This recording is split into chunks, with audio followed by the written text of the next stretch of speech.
Good afternoon, everyone. I am Denny Rose Balauro, together with, I am Mary Jaya Kala, and we are here at San Roque Elementary School one of the SPED school here in Marikina. to conduct an interview to the specific SPED teacher.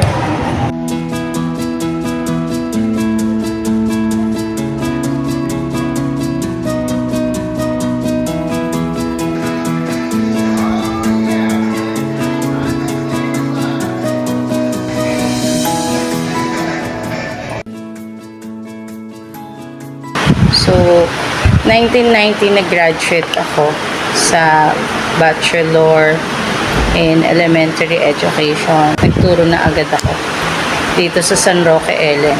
Tapos nung 1990, nag-take ako ng PIBET nun hindi palit, PIBET, board exam. So, nakapasa ako. Tapos nag-masteral ako sa UP. Pinag-aral ako ng nanay ko. Scholar ako ng nanay ko.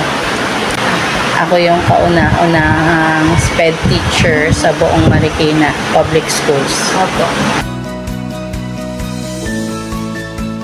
More on sila, pagka may LD yung bata, more on different learning modalities. So, usually, yung kay Fernald yung ginagamit ko, visual, auditory, kinesthetic, and tactile. Iba-iba, pero ang kailangan lang firm and consistent ka when it comes to discipline. Tapos mas maganda kung yung ginagawa mo sa classroom dapat ginagawa rin nila sa bahay para sabay kayo. Meron akong favorite na kinikwento lagi sa mga parents pag nagtutok ako about parenting, tsaka yung mga stages they go through as parents.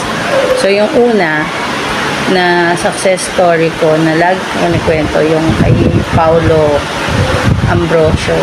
So nung bata yon, hindi siya nakakabasa, hindi siya nagsasalita palagi, tapos bumubulong lang siya, ako lang kinakausap niya.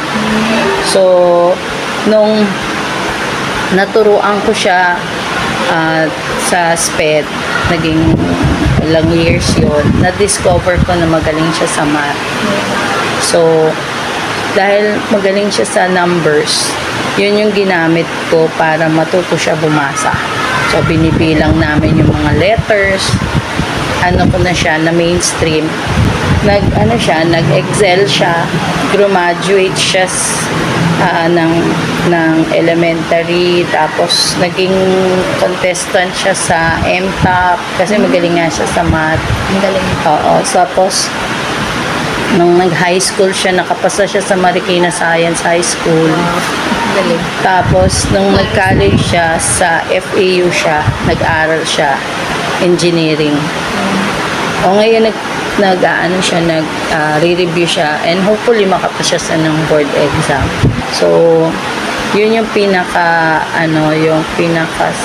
success story na ma-share ko. Alamin mo sa sarili mo kung yun ba yung gusto mo. Tapos kung wala kang pasensya sa bata, huwag ka na magturo. Kahit regular. Pag gusto mo talaga maging teacher, kailangan buo yung loob mo na ito yung haharapin mo. Yes, I learned that teaching children with special needs requires patience, hard work, and creativity. In the interview, I was inspired by the story of Miss Jane A. Parinas and her student, Paulo Ambrosio.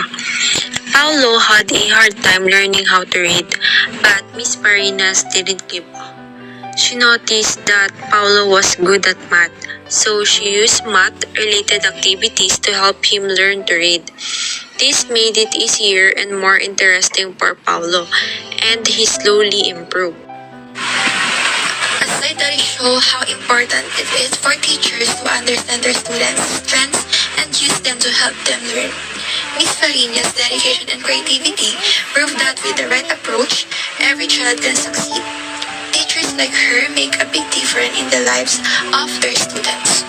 So, I'm so happy because Teacher Jane has strong desire not only to be a teacher, but also to be an educator of children with special needs or late bloomers. I'm also amazed that she is the first SPED teacher in Marikina. I strongly agree that teaching is a commitment. And based on Teacher Jane's story, she demonstrates perseverance when it comes to her students, like Paulo Ambrosio. She has proven that all children are talented and possess their own unique abilities despite their disabilities. Therefore, with this interview, I was inspired by her ability to observe and recognize her students' needs. Because of this, she was able to create an effective teaching strategy for Paulo. Through her understanding and perseverance in teaching Paulo, he is now a college graduate from FEU and preparing for his board exam to become a full-fledged engineer.